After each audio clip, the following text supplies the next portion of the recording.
From David Otto, who is a director for Geneva Centre for Africa Security and Strategic Studies. He joins us live now from Abuja. Thank you for being with us on the program, David. Now, it seems like coups are becoming the new solution for African countries that are seeking change.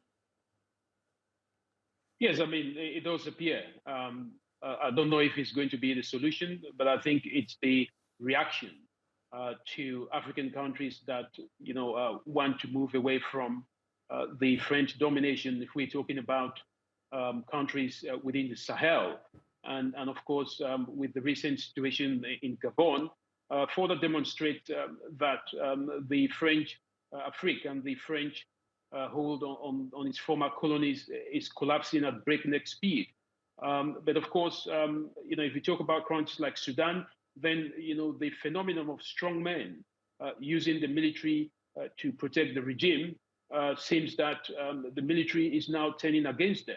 So the new generation of military officers is not buying into the old guards, that used to, give 100% loyalty. I think the new generation is changing very fast, and this is not in favor of countries like France, but of course of democratic institutions in the continent. What can you tell us about General Bryce, the commander of the Republican Guard, who seems to be most favored to lead the country?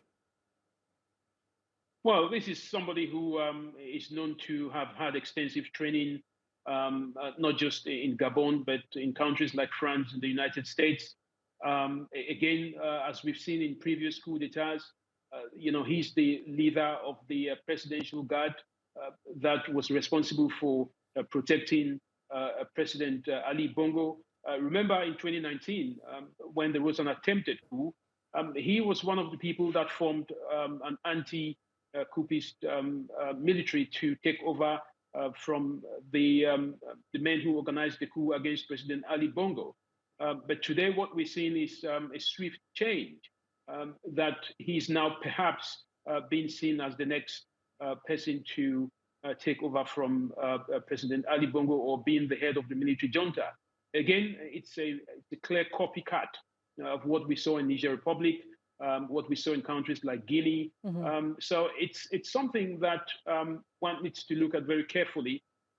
It seems as if those leaders who are being given the authority, the military leaders to protect the president, are now taking power themselves.